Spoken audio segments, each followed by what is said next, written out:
Hey guys, how's it going? And welcome back. So this is our, I guess you call it a long-term review on this LG 27UP600, and we're going to type in the word specs.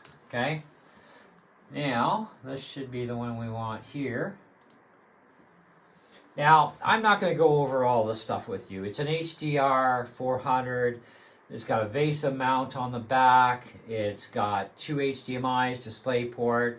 It's 60 hertz IPS panel, 95% DCI P3 color gamut on it. It's a great display. Okay, and you don't have to pay Apple's blood money if you're using it on a Mac. Anyway, so it is DCI P3 95%. Okay.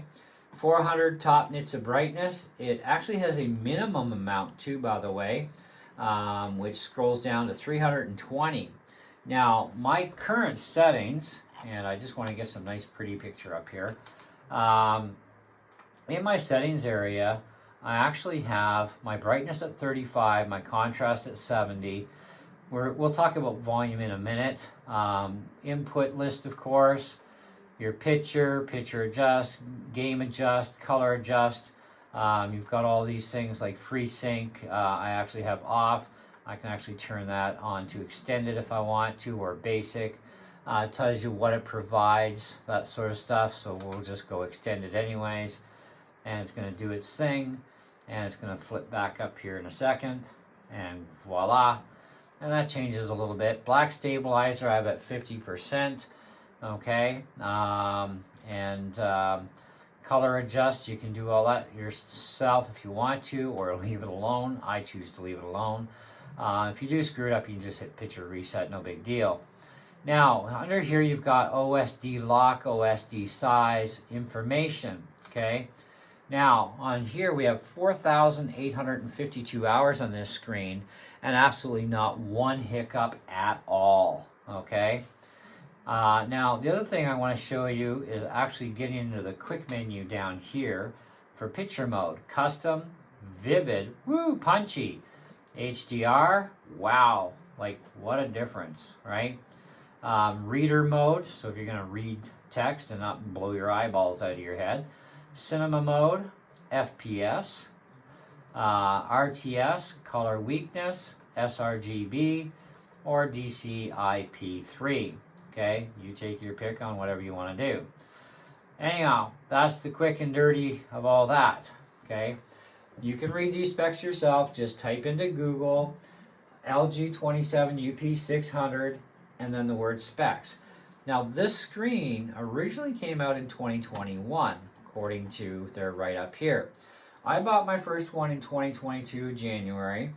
And I liked it on the PC, 2K, 4K, didn't matter. On the Mac side, 2K, great, 4K, way too small. And, of course, part of that was just, I knew it would be smaller anyway. But the text was unreadable for me. It turned out that I think in the end result, I should have just kept that screen and got my new glasses right away. Because it turned out my eyes did get worse. So we're going to chalk it up to whatever I said.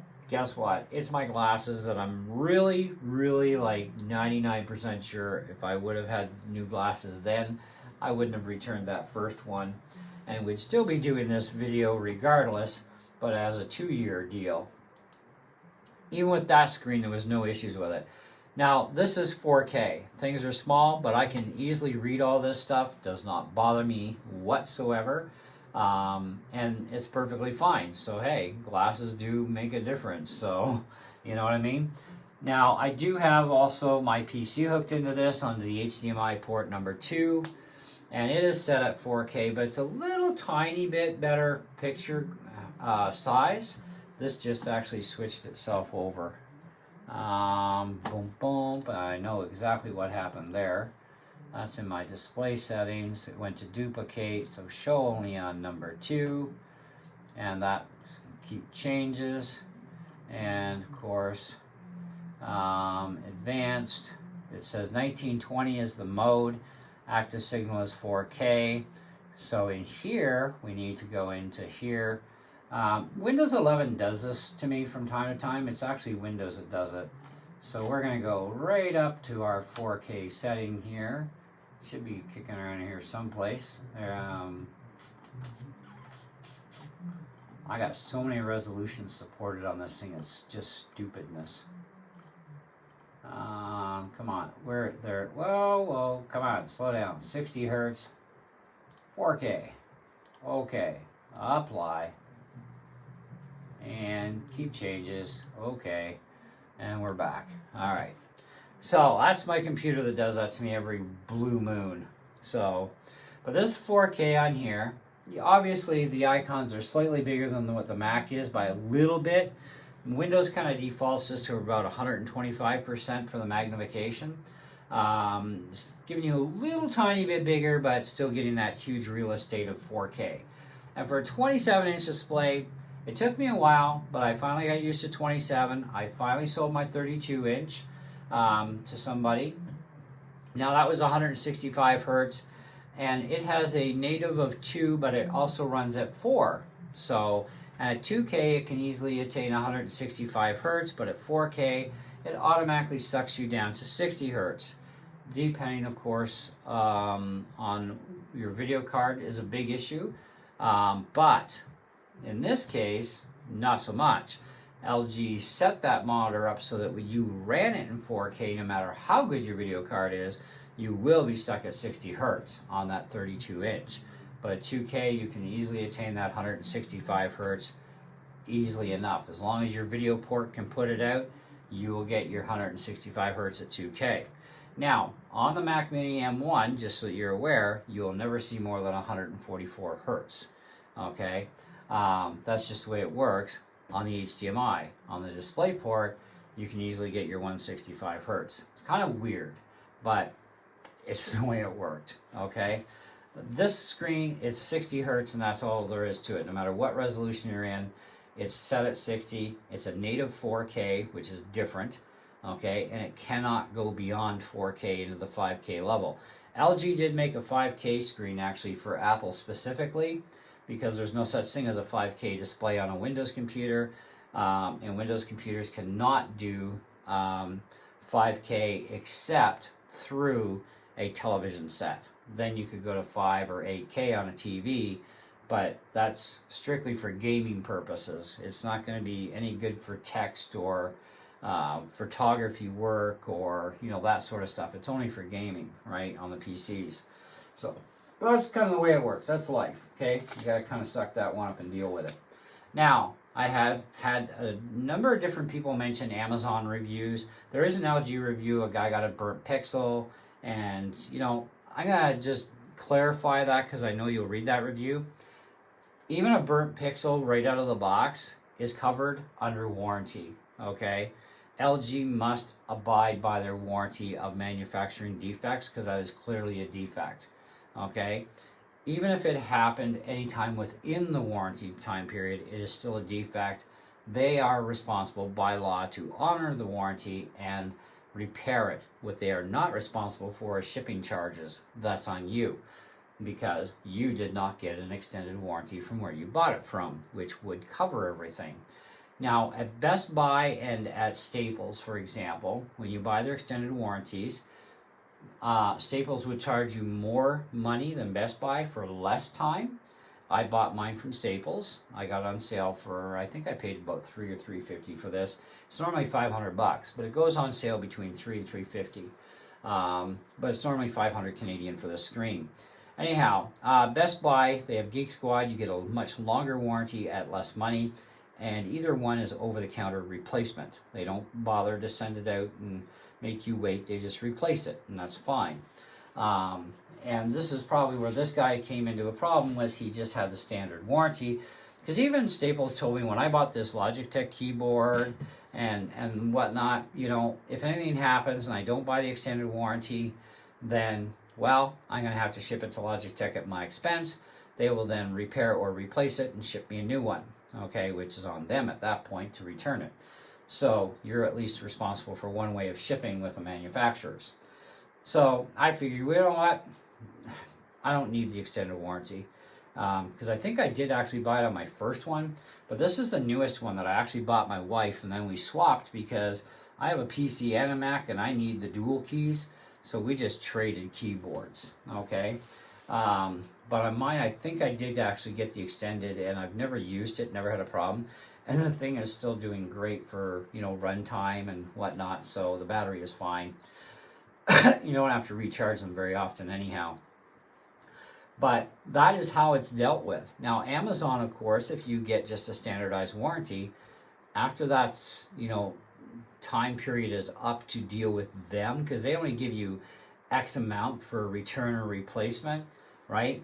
But then you have the manufacturer warranty, which is also a separate deal altogether.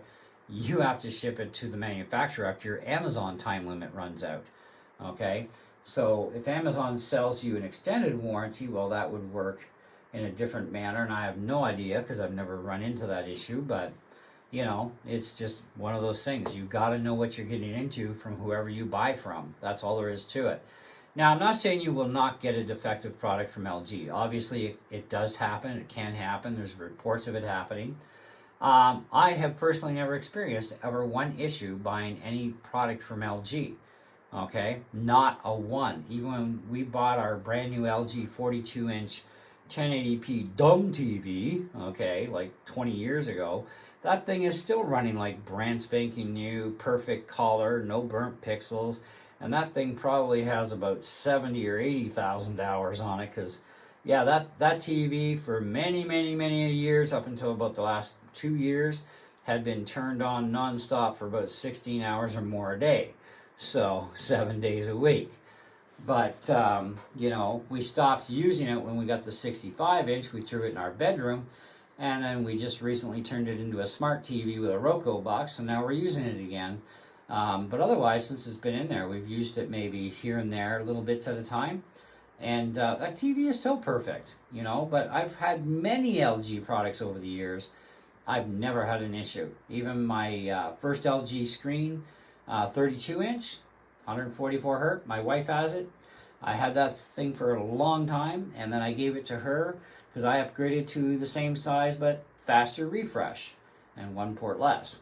And then I had that for a long time, using that all the time. And then I got this, and I was using two of them. And then I finally sold my 32-inch, so it's off to a new owner, and it's fine, nothing wrong with it. This thing's still running perfect, just as good as the day I took it out of the box. I don't know what to tell you. I mean, defects can happen, right? I mean, my father told me when I was a kid, he says, son, you got two guarantees in this life, and only two. Death and taxes. One day you will die, and you will be taxed to death until the day you die. Everything else in between that is called Russian roulette. It's a crapshoot. So when you buy products, it's a chance you take, right? It'll either work for years and never give you a bit of heartache, or it could blow up. You know, you never know, right? I mean, we know when we buy cars, they're always breaking down. They're made to break down, right? So that's the thing. That kind of sucks. But even a lot of other products I've bought, and I've had the odd thing I've bought, and it's given me some problems. I've dealt with it, you know. I mean, I don't just go freaking out or anything, you know. You don't need to. Just deal with the warranty. If you've got the coverage, use it. That's all. You know, I mean, you can buy an already out of the box brand new thing that's screwed, right? It's got issues, right? But issues can arise during warranty, and that's fine. It gets dealt with. If you buy an extended warranty, you have an easier time dealing with getting a replacement or a repair done. It's just less hassle that way.